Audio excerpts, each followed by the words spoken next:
Wanja. I would like to go over my project for this class. So the goal for this project is to build an end-to-end prototype to detect the cancer in the high-resolution medical images. The requirements are to use the multiple zoom levels, use the high magnification images, and also include several visualizations, including the heat maps and the performance of the models. And for the data, I used two slides, which are tumor 005 and tumor 081 with multiple zoom levels. Here I used zoom level 3 and zoom level 4. And then I set the window of 75 by 75 for each slide, and I filter out the non-tissue slides. And for the cancers, since the cancer samples are much less than the non-cancer ones, so I did the data augmentations to increase the size of cancer samples through the below steps. So I rotate the input patch by 4 multiplies of 90, and then flip the image and repeat the rotations. And also I did the perturb color, including the brightness and saturation and contrast. And finally, I got the sample size of 11240, including 3424 cancer samples and 7816 normal samples. And I will balance those data in the next step. So for the normal and the cancer examples, they look like this. For the normal one, the cells look like this. And I label the cells based on the mask. If they had the cancer in that region on that mask, I will label them as the cancer ones. If they're not, I label them as the normal. So the cancer example look like something like this. And this one is because I did some perturbation of the image.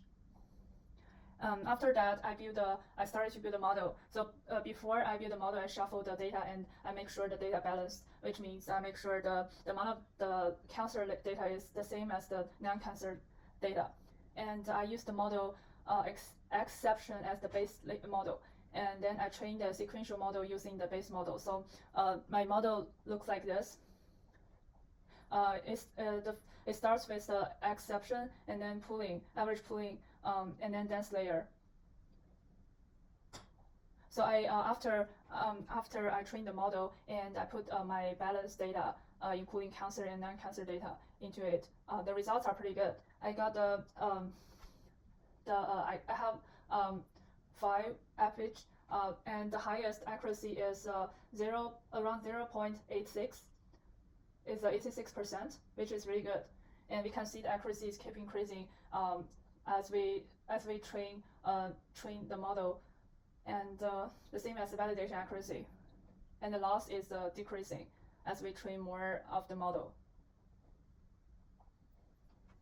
And so the conclusion is that I achieved the 85.6% accuracy with the balanced data. And for the heat map, since because of the time issue, I haven't finished it yet. But I will go through it with you in my code, even though it hasn't working yet. So I'm going through my code right now. So I have 2 files. One is a pre-processing, and one is the model. The pre-processing is a file I pre-process the data and then save all the data to my Google Drive, which is this. I save all the images to Google Drive after I pre-process them. This code is to first I download the slides from the cloud, and then I have those functions. First, I show the details of the slides, and I read the slide for one example for one slide, and I make sure it's good. It looks good. And then I have those functions. This one is just to rotate the slide, and this function is the main function is to do the window slide for each slide. So I have I have here to call this function. So this means I want to save the slides, all the slides, the small slides for the tumor 005 on the level 3. So it utilizes this function. So it has 4 loops, 2 for loops. And here I decide the window size of the sliding window. I define it as 75 by 75. So there are 2 for loops for each step. It reads the slide image based on the x and y and also WH. And this I filter these two lines. I filter out the ones which doesn't have any tissue. I wouldn't consider them. And for this, I did a data augmentation, and I saved them separately to the drive, and I labeled them as the cancer or normal. And in the end of each loop, I update my X and Y based on the step size.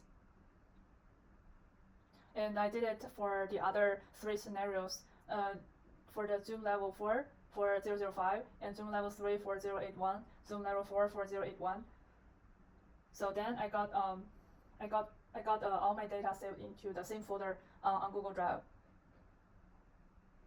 which is this. And then I'm going to the model section. So I'm just extracting all the data from my Google Drive, all the slides, all the pitches, and there are 1 to 40 pitches. And I'm doing some. I was dealing with the imbalanced data set.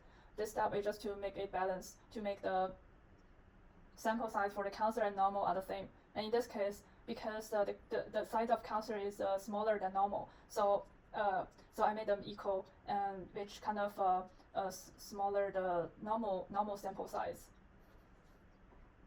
And after I balance the data, I split the training and test data. And then I save each data into the label, the data set that returns labels, the data set that returns image and labels, the data set returns image, and data set returns image paths. And so I got 1 training data set and 1 test data set. And for this step, I was building the base. I just download the exception for my base model, and I put the base model as non-trainable. These are the summary of my base model. And then I build a new model using the pre-trained base model. And this is the summary of my new model, which we're using the base model. And then I did a model compile, and also I saved the accuracy into the history variable for the later use. After that, I virtualized the model performance, the training, validation loss, and accuracy. And we can see the accuracy is pretty good. And for this step, I was trying to predict the label for a specific image, and it's the same between the prediction and actual. I was trying to do the heat map, and I have the code here, but I couldn't make it work, unfortunately, because of some size of dimension issue. And I think if I got more time, I will finally make it work. But this is all I have for this project. Thank you for watching.